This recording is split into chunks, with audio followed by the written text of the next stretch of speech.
The thoughts can change your life with me, Rev Lee. We're here each and every day exploring life, changing, challenging. So why is it my life doesn't change? That's the question I get all the time. Lee, why doesn't my life change?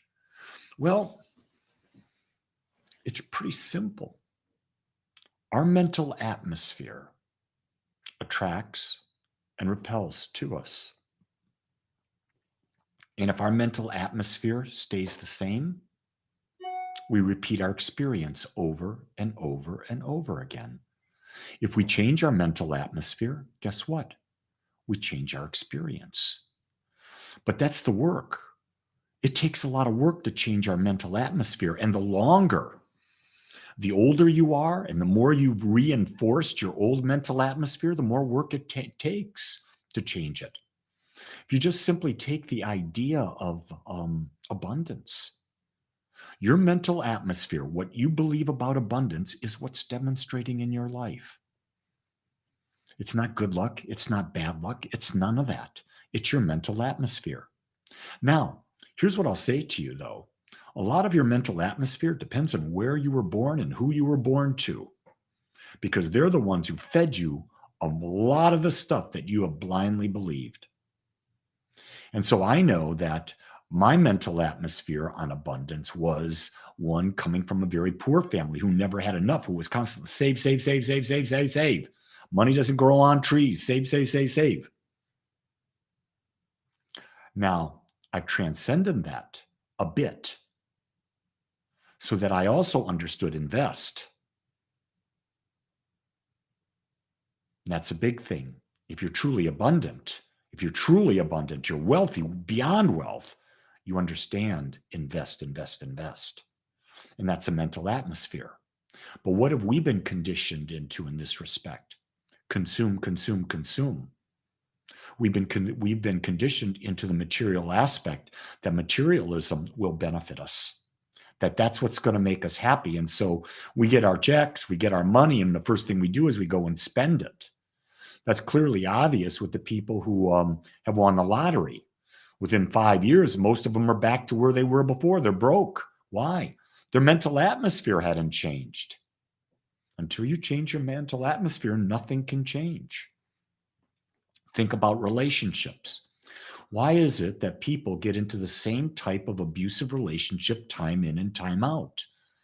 Well, it's pretty simple. Their mental atmosphere is such that they are a victim. They believe that relationships are difficult. They don't believe they're worthy of an easy and harmonious relationship. And you'll say, well, Lee, yeah, I do believe that. And then I go to you. Is it demonstrating in your life? If it's not, then it's not a belief. It's not your mental atmosphere. And it's really, the universe is really just so simple about things. It reflects back to us who we are. Can you get that? It reflects back to us who we are. So you never have to guess what you are. You never have to guess what your mental atmosphere is. All you've got to do is look at your life. And your life tells you.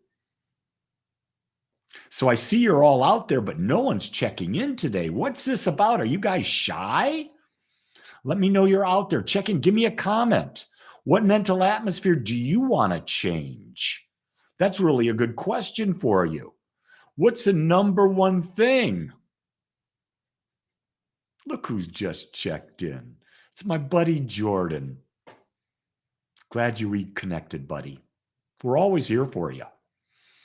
What's your mental atmosphere, guys, that you feel a need to change? The one that I'm working on the most is my self-sufficiency. The balance of my self-sufficiency and the balance of being with others. That's the one I'm working on the most.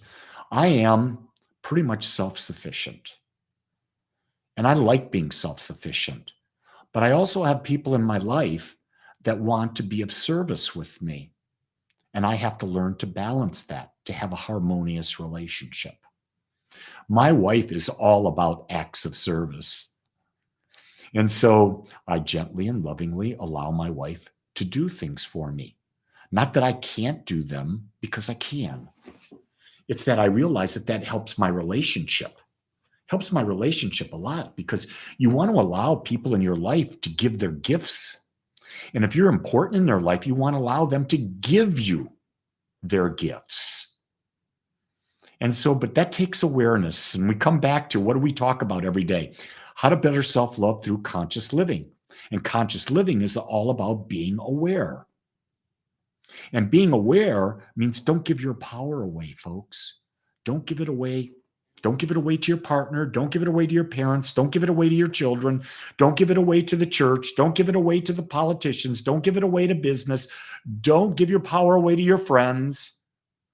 Claim your power and be with people who allow you to be you, who challenge you and yet support you.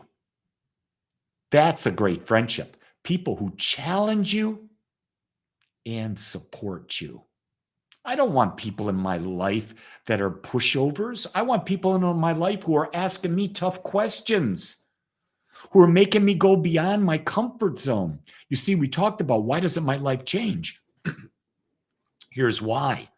We won't leave our comfort zone. Our comfort zone is what? What we know. And in the known, when we're living in the known, we're going to keep getting what we know. Now, if we want more, we've got to go into the unknown. So we got to get uncomfortable. And isn't that where the excitement is? Isn't the uncomfortable where the juice is? And how many of you know what juices you? You got to know what juices you, because why are you getting up in the morning if you're not juiced? If you're not juiced about something in your life, guess what? You're going to get juiced with addiction. Something to mask this life, this painful, miserable life that we have. And life is not painful and miserable. Life is a feedback mechanism. Are you living to your highest potential, or are you not? If you're not, you're going to have consequences. That's really sort of funny, because the other day I was talking to my 4.5-year-old granddaughter, and she said to me, she said, "Baba, do you know about consequences?" And I couldn't stop laughing. And I said, "Claire, tell me about them."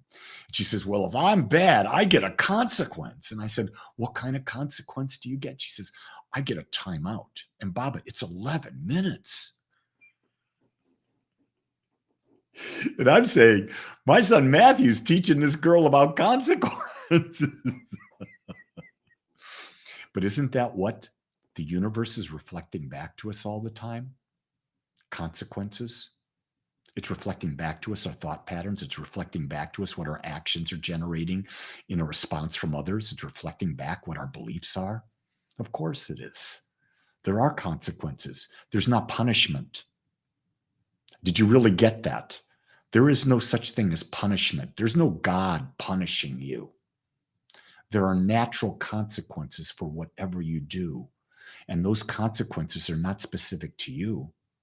Whatever you believe, there's a consequence to. If someone else believes the exact same thing, they get the exact same consequence. That's what we call the law of cause and effect. That's the law of reciprocity.